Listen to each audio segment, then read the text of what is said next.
Last 10 इतिहास का पहला चैप्टर का नाम है यूरोप में राष्ट्रवाद का उदय।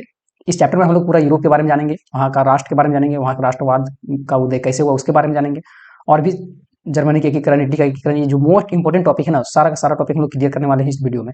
तो चलिए शुरू करते हैं। शुरू करने से पहले अगर आप चैनल पहली बार आए हैं, चैनल को सब्सक्राइब कर दीजिए, बेल आइकन को ऑन कर दीजिए और चैनल के साथ में जुड़े रहिए, है ना, ताकि आप लोग का बोर्ड एग्जाम की तैयारी जो है बहुत अच्छे से हो। और यहाँ जो है आप लोग का हर एक तरह का मटेरियल पढ़ने के लिए दिया जाता है, तो जुड़े रहिए चैनल के साथ में। अब यह बात आता है कि राष्ट्र क्या होता है। तो राष्ट्र जो होता है एक अलग अलग व्यक्तियों के द्वारा अलग अलग डिफिनेशन दिया गया है अर्नेस्ट रैनर के अनुसार, है ना। अर्नेस्ट रैनर जो है ना, अर्नेस्ट रैनर के अनुसार जो बोला गया है कि समान भाषा, एक जैसा भाषा या फिर तो एक धर्म से जो भी क्षेत्र बना होता है उसी को राष्ट्र बोला जाता है। मतलब अर्नेस्ट रैनर का कहना है कि समान भाषा, एक जैसा भाषा जो बोलते हैं या फिर तो एक जैसा नस्ल है, ये धर्म है, और उस तरह का क्षेत्र को जो है ना हम लोग राष्ट्र कहते हैं। और एक राष्ट्र को बनने के लिए जो है ना वो लंबे प्रयास और त्याग करना पड़ता है ना, लंबे प्रयास भी चलता है, त्यागना भी पड़ता है, कुछ निष्ठा चरम बिंदु होता है, ये सारा चीज। अब देखेंगे राष्ट्रवाद क्या होता है। तो अपने देश के प्रति, जैसे कि हम लोग का देश कौन सा है, भारत देश हम लोग, तो भारत के प्रति हम लोग का कितना प्रेम है। तो अपने राष्ट्र के प्रति प्रेम की भावना को ही क्या कहा जाता है, राष्ट्रवाद कहा जाता है। मतलब अपने देश के प्रति जो प्रेम भावना होता है, अपने देश के प्रति लगाव होता है, उसी को राष्ट्रवाद बोला जाता है। नेक्स्ट हम लोग एक व्यक्ति के बारे में जानेंगे, नेपोलियन, है ना। नेपोलियन कौन था। तो नेपोलियन जो है, नेपोलियन का जन्म हुआ है 15 अगस्त 1769 ईस्वी को। नेपोलियन का जन्म हुआ है 15 अगस्त 1769 ईस्वी को। और नेपोलियन एक महान सम्राट था, महान राजा था, और वो अपने व्यक्तित्व से और अपने कार्य से जो है पूरा का पूरा इतिहास जो है ना, इतिहास को प्रभावित कर दिया था, यूरोप का इतिहास को, है ना। तो नेपोलियन कौन है। तो नेपोलियन जो था उसका जन्म जो है, नेपोलियन का जन्म 15 अगस्त 1769 ईस्वी में हुआ था। और ये एक तरह का महान राजा था, है ना, महान सम्राट था। और ये अपने काम से, अपने व्यक्तित्व से इतना अच्छा कार्य किया, या फिर तो इतने अलग अलग तरीकों से कार्य किया कि पूरा यूरोप का जो इतिहास था ना उसको जो है प्रभावित करके रख दिया था। अपनी योग्यता के बल पर जो है नेपोलियन 24 वर्ष की उम्र में, है ना, अपनी योग्यता के बल पर 24 वर्ष की उम्र में जो था वो सेनापति बन गया था नेपोलियन। और उसका बाद उसने जो है वो कई युद्ध लड़ा और फ्रांसीसी सेनाओं को बहुत सारा जीत भी दिलाया। अपार लोकप्रियता मिलता, मतलब बहुत उसको जो है ना, लोग जो है, लोगों का स्नेह प्यार ये सारा चीज मिला। इस वजह से जो है वो और भी जो है वो फेमस होते चला गया। और ये इतना हासिल करने के बाद वो कभी भी पीछे मुड़कर नहीं देखा। फ्रांस का एक समय ऐसा आया कि फ्रांस का शासक, मतलब फ्रांस का राजा बन गया, है ना। नेपोलियन कौन था। तो नेपोलियन जो था उसका जन्म हुआ था 15 अगस्त 1769 ईस्वी में। और नेपोलियन एक महान सम्राट था, और वो अपने व्यक्तित्व और अपने कार्य से पूरा यूरोप के इतिहास को क्या कर दिया था, प्रभावित किया था। और अपनी योग्यता के बल पर वो 24 साल की उम्र में क्या बना था, सेनापति बन गया था। और कितना बहुत सारा जो है युद्ध मतलब युद्ध का जो है वो जीत दिलाया था फ्रांसीसी सेनाओं को, और उससे और भी लोकप्रियता उसको मिला। और उसने कभी भी वो पीछे मुड़ के नहीं देखा, और लास्ट में वो क्या बन गया, फ्रांस का शासक बन गया, राजा बन गया। नेक्स्ट आता है उदारवाद क्या होता है ना। तो उदारवाद यानी लिबरलिज्म, है ना। ये क्या है कि एक लातिनी भाषा है, और इसका लीबर का मतलब होता है ना, लीबर का मतलब होता है स्वतंत्रता। तो उदारवाद जो होता है वो एक विचारधारा था, एक तरह का समाज था, और वो लोग स्वतंत्रता चाहते थे। नए मध्यम वर्ग के लोग थे। उदारवाद का अभिप्राय था कि व्यक्ति के लिए, है ना, कोई भी व्यक्ति है उसको आजादी मिले और कानून के समक्ष में उसको समानता मिले, उसको उदारवाद बोला जाता था।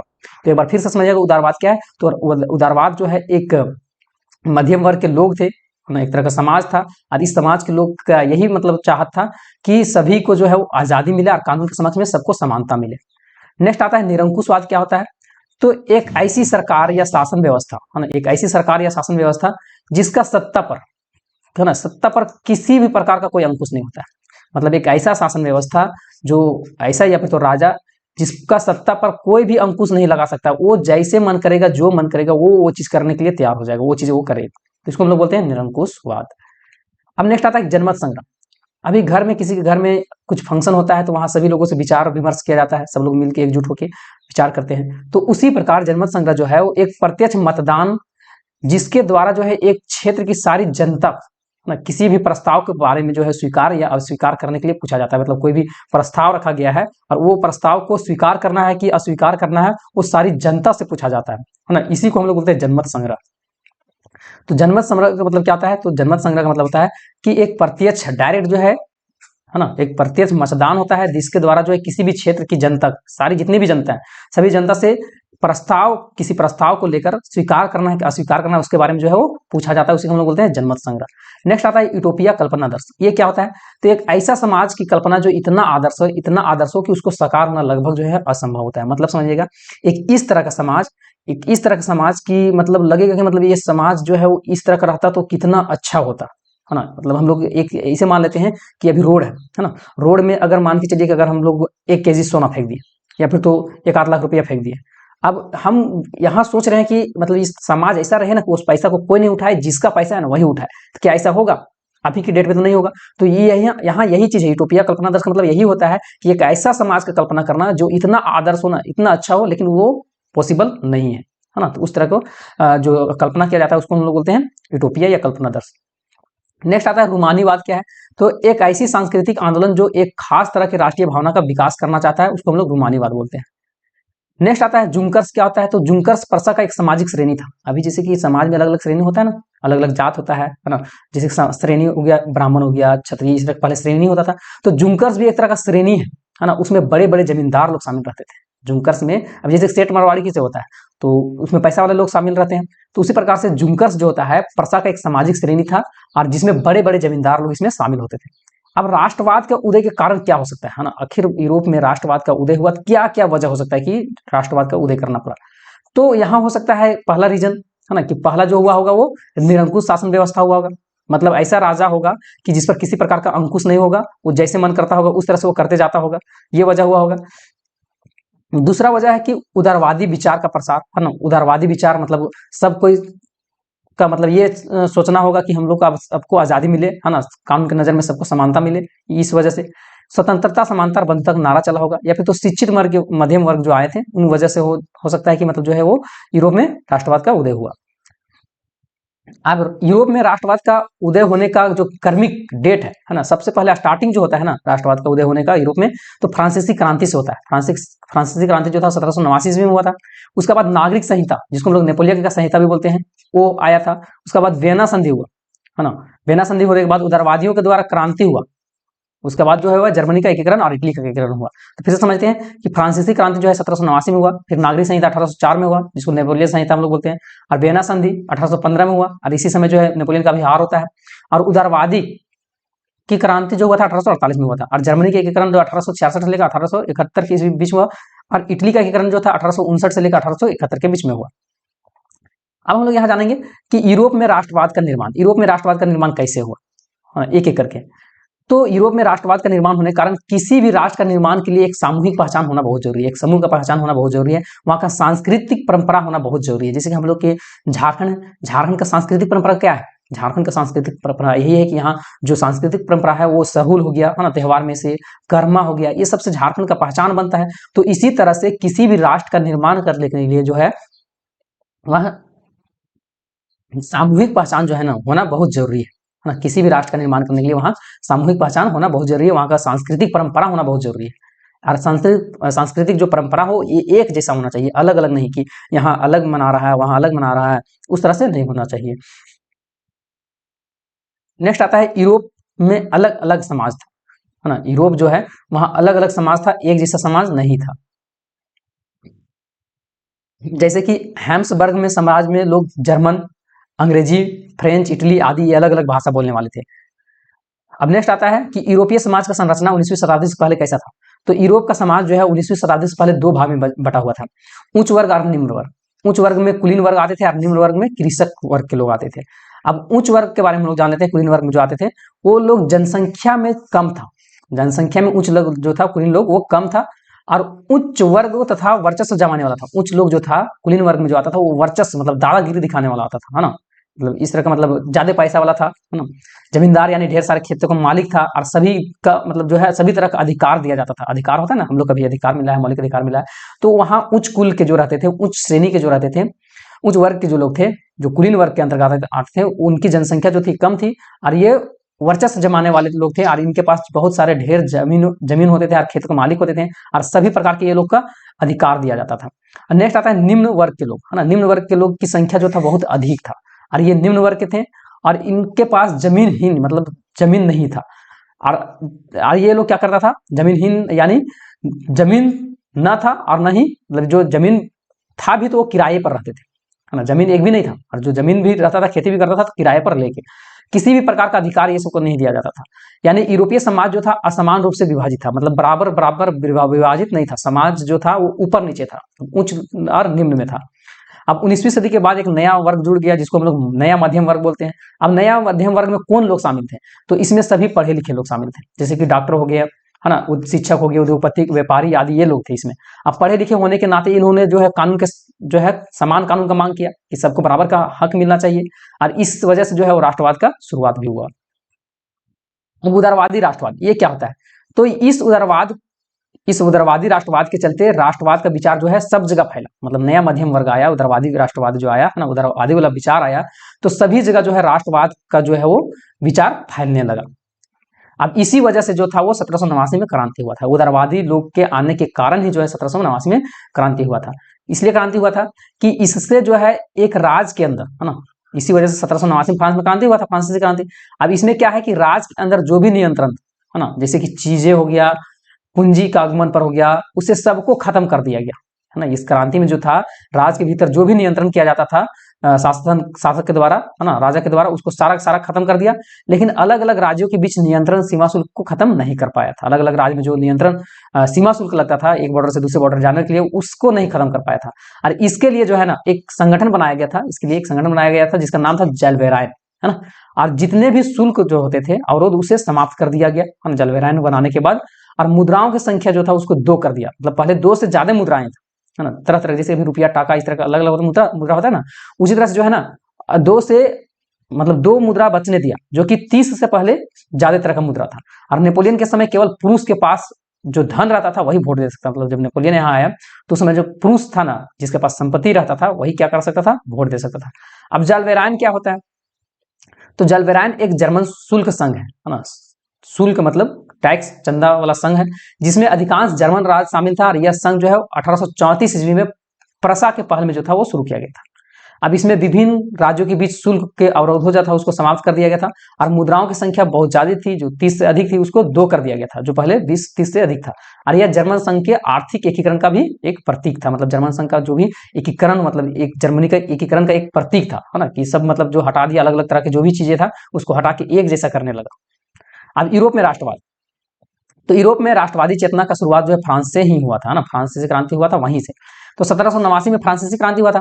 तो 1789 की जो फ्रांसीसी क्रांति राष्ट्रवाद की पहली जो स्पष्ट व्यक्ति थी, अभिव्यक्ति, इसमें फ्रांस में राजतंत्र को समाप्त कर ना, फ्रांस में 1789 में जो फ्रांसीसी क्रांति हुआ, तो यहाँ फ्रांस में जो भी राजा था उस राजतंत्र को समाप्त करके और उसका जो प्रभु सत्ता, मतलब जो सत्ता था, वो फ्रांसीसी नागरिक को सौंप दिया गया। अब इसमें क्या हुआ कि इस क्रांति से पहले फ्रांस पर एक ऐसा राजा रहता था जिसका पूरे भूभाग पर जो है वो निरंकुश राजा का शासन था, मतलब ऐसा राजा वहां था कि उस पर किसी प्रकार का अंकुश नहीं था, है ना, फ्रांसीसी क्रांति होने से पहले। लेकिन फ्रांसीसी क्रांति हुआ तो क्या हुआ, इसमें जो भी राजा का सत्ता था वो चीज लूट के और सभी नागरिकों को सौंप दिया गया था। यहाँ क्या होता आगे, तो फ्रांसीसी क्रांति के आरंभ से ही फ्रांसीसी क्रांतिकारियों ने ऐसे अनेक कदम उठाया, है ना, जिसमें जो है वो फ्रांसीसी लोगों ने एक सामूहिक जो पहचान बना लिया था, है ना, भावना पैदा कर लिया था।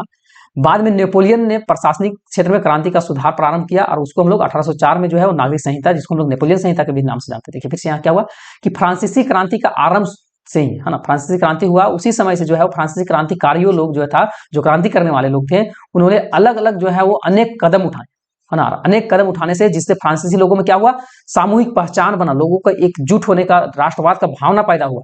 और बाद में नेपोलियन जो था ना, नेपोलियन वो क्या किया, वहां को सत्ता को जो है वो सुधारना शुरू कर दिया, है ना, वहां जो है प्रशासनिक केंद्र को वो संभालना शुरू कर दिया और उसके द्वारा नियम बनाया गया 1804 ईस्वी में नागरिक संहिता, जिसको हम लोग नेपोलियन संहिता बोलते हैं। इसमें नेपोलियन का नियम बनाया गया था, नेपोलियन बहुत सारा कार्यों को किया था, है ना, नाम से ही जाना जाता है कि इसके अलावा यूरोप में 19वीं सदी की शुरुआत दशकों से में ही जो है वो राष्ट्रीय एकता से संबंधित विचार जो था उदारवाद के करीब जुड़ गया था। मतलब यहाँ जैसे ही मतलब ये हुआ, है ना, 19वीं सदी की शुरुआत, उसी समय से जो यहाँ का विचार था, है ना, वो एक उदारवादी विचार से जुड़ गया था। बात आता है कि सामूहिक पहचान बनाने के लिए क्या क्या कदम उठाया गया था वहां, है ना, यूरोप में जो था वो क्या क्या कदम उठाया गया था। तो प्रत्येक राज्य में एक स्टेट जनरल को चुना गया था और उसका नाम जो था बदलकर नेशनल असेंबली कर दिया गया था और फ्रेंच भाषा को राष्ट्रभाषा घोषित कर दिया गया था। और क्या कार्य किया गया, तो एक प्रशासनिक व्यवस्था लागू किया गया जिसमें सबको समान कानून का अनुभव हो। उसके बाद आंतरिक आयात निर्यात जो भी था, सीमा शुल्क को जो भी था वो सारा का सारा समाप्त कर दिया। और भार और माप, है ना, जो भी भार तौलने और मापने की जो व्यवस्था था उसको एक समान कर दिया, है ना, अलग अलग नहीं रखने दिया। उसके बाद स्कूल और कॉलेज के छात्र छात्राओं के द्वारा भी समर्थन मिला और उन्होंने जो है वो एक क्लब का गठन किया और जिसका उस क्लब का नाम था वो जैकोबिन क्लब। अब फ्रांस की आर्मी ने समर्थन के तौर पर हर विदेशी क्षेत्र में, है ना, फ्रांस का आर्मी के समर्थन के तौर पर, फ्रांस की जो अभी आर्मी था, समर्थन के तौर पर वो हर विदेश क्षेत्र में भेजे जाने लगे ताकि जो है वो राष्ट्रवादी भावना क्या हो, और भी बढ़ता चला जाए। आगे आता है कि फ्रांसीसी क्रांति एवं राष्ट्रवाद का विशेषता क्या है। फ्रांसीसी क्रांति हर एक चीज का विशेषता होता है, हर एक चीज का लक्षण होता है। फ्रांसीसी क्रांति या फिर तो राष्ट्रवाद की क्या विशेषता था, तो यहाँ इसका विशेषता यही था कि संविधान पर आधारित शासन हो, है ना, जो भी शासन हो वो किस तरह का रहे, संविधान पर आधारित रहे, नियम कानून से चलने वाला रहे। समानता और स्वतंत्रता जैसे विचार होना चाहिए, है ना, सभी लोग को समानता के नजर से देखा जाए, है ना, इस तरह का विचार होना चाहिए। नेक्स्ट आता है नया फ्रांसीसी तिरंगा झंडा भी लगाया गया था। अब नेशनल असेंबली का गठन भी किया गया, है ना। आंतरिक आयात निर्यात शुल्क को समाप्त कर दिया गया था। माप तौल की जो समान व्यवस्था था उसको लगाया गया था। फ्रेंच को एक राष्ट्रभाषा के रूप में बनाया गया था। अब नेपोलियन के काल के समय क्या क्या हुआ, नेपोलियन के काल के समय में क्या क्या हुआ, क्या कार्य किया नेपोलियन। तो जब नेपोलियन फ्रांस पर अपना शासन चलाना शुरू किया था तो उन्होंने प्रजातंत्र को हटा दिया, है ना। लुई सलावा के पास से 1789 में जो क्रांति हुआ था वहां से लूट के लोगों को पर दे दिया गया था सत्ता को। लेकिन ये नेपोलियन का किया, वो सत्ता जो प्रजा के पास था उसको हटाकर फिर राजतंत्र कर दिया, है ना। नेपोलियन के समय में क्या बदलाव हुआ, तो जब नेपोलियन फ्रांस पर अपना अधिकार और शासन चलाना शुरू किया तो उन्होंने प्रजातंत्र को फिर से हटा दिया और क्या कर दिया, राजतंत्र को स्थापित कर दिया। और नेपोलियन के समय ही व्यापार, है ना, नेपोलियन जब वहां का शासन बना उसी समय जो था ना व्यापार का आवागमन, मतलब व्यापार और संचार बहुत ज्यादा मतलब होने लगा था। अब आगे आता है कि राष्ट्रवादी विचार को बांटने के लिए, है ना, राष्ट्रवादी विचार को बांटने के लिए उन्होंने कुछ क्षेत्रों पर कब्जा भी कर लिया था नेपोलियन, है ना। अगल बगल के जो भी क्षेत्र था उसको नेपोलियन जो था वो कब्जा कर लिया था राष्ट्रवादी विचार बांटने के लिए। और वो कर को बढ़ाने लगा और जबरन भर्ती जैसा अनेक कानून व्यवस्था भी शुरू कर दिया था नेपोलियन। अब 1804 में नेपोलियन संहिता, जिसको नागरिक संहिता हम लोग बोलते हैं, ये क्या था, तो इसे 1804 में लागू किया गया था नेपोलियन संहिता को। और इससे जो है जन्म पर जो विशेष अधिकार था ना उसको खत्म कर दिया गया था। जन्म से जो भी विशेष अधिकार मिलता था लोगों को उसको खत्म किया गया। और इसने न केवल अन्याय के समक्ष समानता स्थापित किया बल्कि जो संपत्ति के अधिकार जो था ना उसको भी क्या किया, सुरक्षित बनाया था नेपोलियन। अब नेपोलियन जो था 1804 में नेपोलियन या फिर तो नागरिक संहिता का विशेषता क्या था, क्या लक्षण था, तो जन्म पर आधारित जो भी विशेष अधिकार था उसको समाप्त कर दिया। कानून के सामने समानता एवं संपत्ति का अधिकार को सुरक्षित किया, मतलब कानून के सामने जो है वो समानता सबको मिले और जो भी संपत्ति है उसका अधिकार को सुरक्षित कर दिया था नेपोलियन। उसके बाद प्रशासनिक विभाजन को सरल बनाया, जो भी बंटवारा हुआ था, प्रशासनिक विभाजन हुआ था उसको आसानी से बना दिया था, है ना, सरल बनाया था। और सामंती व्यवस्था को जो था वो खत्म समाप्त कर दिया था। और किसानों और भूदासों और जागीरदारों के लिए जो है शुल्क से मुक्ति कर दिया, मतलब ये सबको शुल्क नहीं देना पड़ेगा। शहरों में कारीगरों के श्रेणी को संघों से जो था वो नियंत्रण को हटा दिया गया था। तो ये सब जो था कार्य नेपोलियन संहिता के समय किया गया था। अब जागीरदार क्या होता है, तो इसके तहत किसानों, जमींदार और उद्योगपति द्वारा तैयार सामान को कुछ हिस्से के रूप में सरकार को देना पड़ता था। यहाँ समझिएगा जागीरदार क्या होता है कि कोई किसान है तो किसान जो है वो खेती किया है तो कुछ हिस्सा जो है वो सरकार को देगा। उद्योगपति कुछ उद्योग लगाया तो वहां से कुछ हिस्सा सरकार को देगा। जमींदार अगर जमीन को ये दिया है, लीज पर दिया है, तो वो भी कुछ हिस्सा सरकार को देगा। मतलब इस तरह से सभी को देना पड़ता था। जागीरदार किसको बोलते हैं, तो इसके तहत जो है वो किसान, जमींदार, उद्योगपति जो भी है, जो भी सामान का उत्पादन करता है उसको कुछ हिस्सा जो है ना, उत्पादन का कुछ हिस्सा जो है सरकार को देना पड़ता है, उसी को जागीरदारी बोला जाता है। अब रूढ़िवाद क्या होता है, तो रूढ़िवाद एक तरह का ये भी विचार है ना, ऐसा राजनीतिक दर्शन जो परंपरा, मतलब रूढ़िवादी क्या है या समझिए, रूढ़िवादी विचार एक इस तरह का विचार जो होता है कि ये लोग चाहता है कि बदलाव, है ना। रूढ़िवादी विचार इस तरह का विचार है जो चाहता है कि बदलाव हो, लेकिन बदलाव जो है धीरे धीरे हो, अचानक से बदल दे ऐसा नहीं। मतलब इस तरह का बदलाव होना कि जो पारंपरिक जो पहले से चलते आ रहा है ना उसको, रीति रिवाज को जो है वो धीरे धीरे बदलना है, अचानक से नहीं बदल देना है।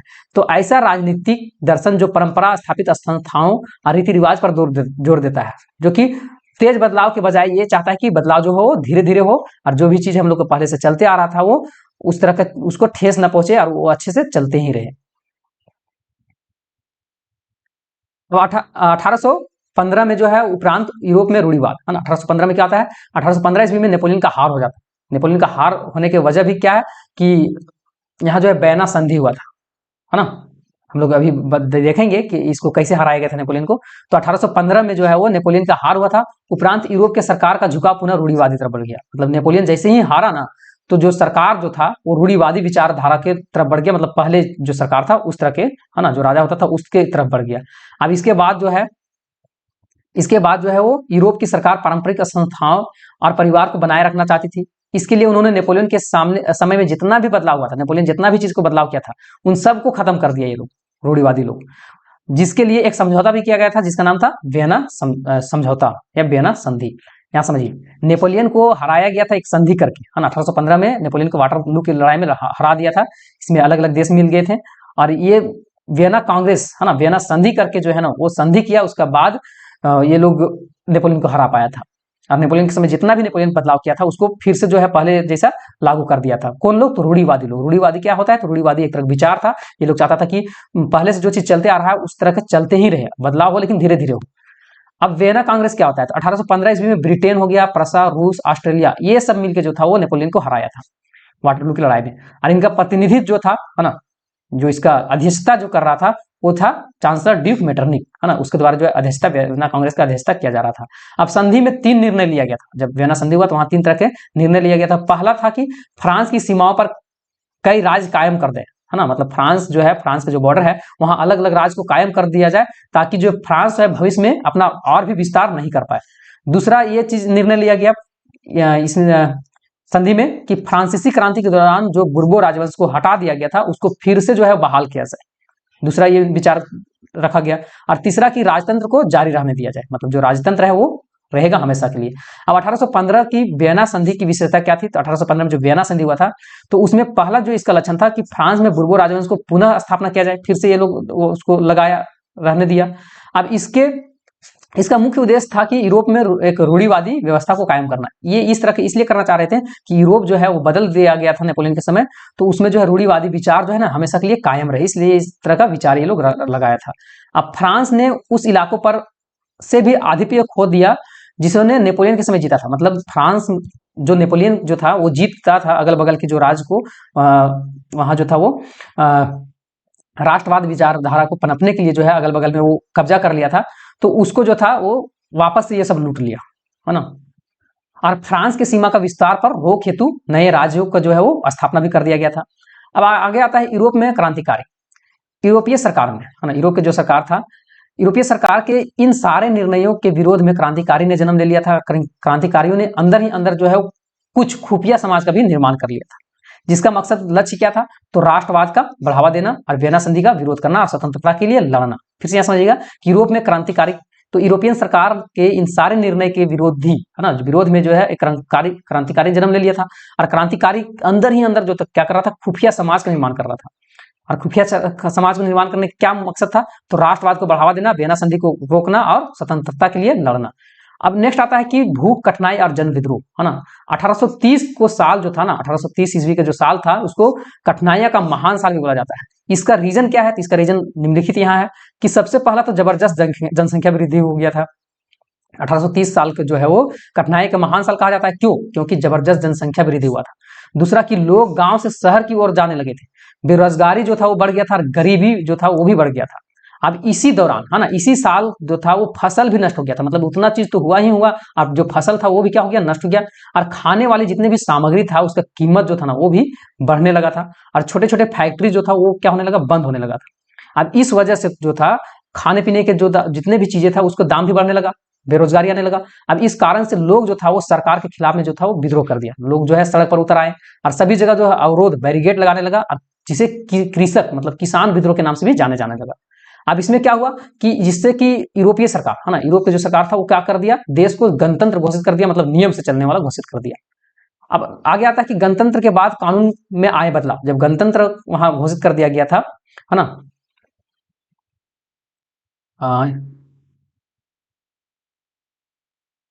देखिए यहाँ गणतंत्र घोषित किया गया तो क्या हुआ? तो गणतंत्र घोषित करने के बाद यूरोप में 21 साल से अधिक उम्र के लोग जो है वोट डालने का अधिकार मिल गया वो लोगों को। सभी नागरिकों को काम के अधिकार का गारंटी मिल गया कि सभी को काम का जो है अधिकार मिलेगा। और रोजगार उपलब्ध कराने के लिए कारखाना भी उपलब्ध करवाया गया था।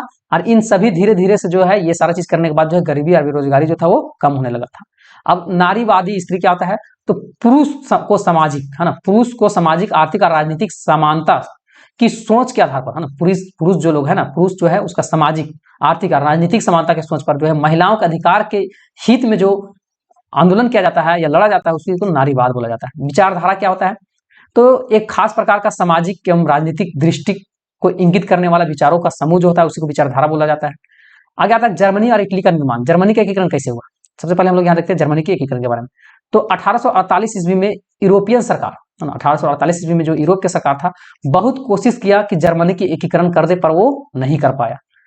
क्यों नहीं कर पाया, क्योंकि राष्ट्र निर्माण का यह उदारवादी पहल था, वो राजशाही और फौज की ताकत जो था उसको मिलकर दबा देता था, है ना। राष्ट्रवाद क्यों नहीं कर पा रहा था, तो राष्ट्र निर्माण की उदारवादी पहल जो था, है ना, उदारवादी जो विचार था उसको जो है वो राजशाही और फौज की ताकत जो था वो क्या करता था, दबा देता था।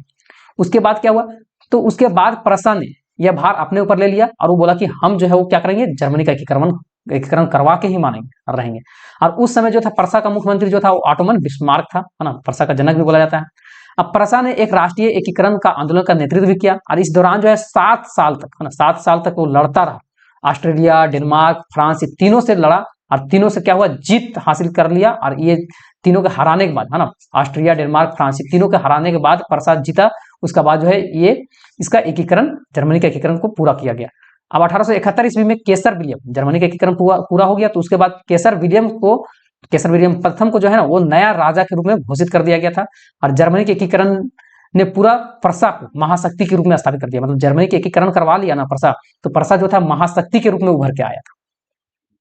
और नए जर्मन राज्य में मुद्रा हो गया, बैंकिंग, न्याय व्यवस्था को आधुनिकरण पर जो है वो जोर भी दिया गया था। अब उसी तरह हम लोग देखेंगे इटली का एकीकरण कैसे हुआ था। इटली का एकीकरण समझने के लिए हम लोग पहले यहाँ ना तीन चार आदमी, ये कल इटली के एकीकरण को नहीं करवा पाए, 3-4 आदमी के बारे में हम लोग भी पढ़ेंगे, है ना। वो सब जो है वो अपना अपना योगदान दिया, उसके बाद इटली का एकीकरण हुआ था। तो सबसे पहले तो इटली 7 राज्यों में विभाजित था, है ना, इटली 7 राज्यों में क्या था, विभाजित था। और 1830 के दशक में जोसेफी मैत्सिनी ने इटली के एकीकरण के लिए जो है कार्यक्रम किया था। कौन, जोसेफी मैत्सिनी ने प्रस्तुत किया था। अब 1830 एवं 1848 के क्रांति विद्रोह जो था वो असफल हो गया। और उसका बाद जो है 1859 ईस्वी में फ्रांस से सांडिया पिंडमान, है ना, 1859 ईस्वी में क्या हुआ था, फ्रांस से जो था वो सांडिया पिंडमान ने एक चातुर्य, है ना, सांडिया पिंडमान ने क्या किया, एक चातुर कूटनीतिक संधि किया, जिसके माध्यम से उसको ऑस्ट्रेलिया के जितना भी था ना बलों को हरा दिया था। और इस प्रकार जो है 1861 ईस्वी में इमेनुअल द्वितीय को जो है एकीकृत इटली, मतलब जब इटली का एकीकरण हुआ तो वहां का वो उसका राजा घोषित कर दिया जाता है। अब इटली का एकीकरण करने के लिए बहुत यहाँ 3 व्यक्ति का जो है ना हम लोग जानना बहुत जरूरी है। कौन कौन, तो इटली का एकीकरण करने के लिए जो है वो हम लोग 3 व्यक्ति, जोसेफी मैत्सिनी, काउंट दे काउर और जोसेफी गौरिबाल्डी के बारे में जो है वो पढ़ना बहुत जरूरी है। यही सब व्यक्ति के द्वारा जो है वो इटली का एकीकरण संभव हो पाया था। सबसे पहले हम लोग जोसेफी मैत्सिनी को देखेंगे। जोसेफी मैत्सिनी का जन्म जो था वो 1807 ईस्वी में जेनोवा में हुआ था और कुछ समय के पश्चात उन्हें कार्बोनारी में गुप्त संगठन बनाया था, हाँ, और उनका सदस्य भी था। जोसेफी मैत्सिनी का जन्म 1807 ईस्वी जेनोवा में हुआ था और कुछ समय पश्चात वह क्या हुआ, कार्बोनारी, है ना, में गुप्त संगठन के सदस्य बन गया था। और 24 साल के युवा में वो लिगुरिया में एक क्रांति हुआ था, है ना, क्रांति किया था। और इसके वजह से जो था ना, क्रांति करने की वजह से 1831 ईस्वी में उसको देश से निकाल दिया गया था, जोसेफी मैत्सिनी को। अब उसके बाद फिर वो माना नहीं, उसके बाद और भी चीजें किया। तत्पश्चात उन्होंने 2 भूमिगत संगठन भी बनाया। पहला जो था वो मार्साई में यंग इटली नाम का संगठन बनाया और दूसरा जो है बर्न में यूरोप, है ना, यंग यूरोप नाम का एक संगठन बनाया। और मैत्सिनी द्वारा जो है वो राजतंत्र पर जोरदार विरोध दिया गया, है ना, राजतंत्र को एकदम पूरा ये चाहता था कि हटा दे, है ना। और उसके बाद प्रजातांत्रिक सपनों को रूढ़िवादियों के मन में भय, है ना, भय भर दिया। अब मेटरनिक जो था, है ना, जो कि वियना संधि का जो है ना, वियना संधि हुआ था, उसका अध्यक्षता क्या था मेटरनिक, वो इसको, है ना, जोसेफी मैत्सिनी का सबसे बड़ा खतरनाक दुश्मन बताया था, है ना। इसलिए यहाँ बोला भी गया है जब फ्रांस सीखता है तो बाकी यूरोप में सर्दी जुकाम हो जाता है, तो ये चांसलर ड्यूक मेटरनिक के द्वारा ही बोला गया था। अब काउंट कैमिलो दे काउर कौन था, तो सांडिनिया पिंडमान का मुख्यमंत्री, है ना, प्रमुख मंत्री, सॉरी, है ना, सांडिनिया पिंडमान का प्रमुख मंत्री था। कौन, काउंट दे काउर। अब इटली जो है, इटली के प्रदेशों में एकीकृत करने के वाला आंदोलन का नेतृत्व किया। हालांकि वह स्वयं न तो एक क्रांतिकारी था, न ही वो जनतंत्र पर विश्वास रखता था। मतलब सांडिनिया पिंडमान का प्रमुख मंत्री था काउंट दे काउर, और ये किसी प्रकार का मतलब नहीं था ना, क्रांतिकारी व्यक्ति भी नहीं था और जनतंत्र पर विश्वास रखने वाला भी नहीं था। बस ये क्या था कि आंदोलन का एक नेतृत्व किया था, जिस वजह से जो था ये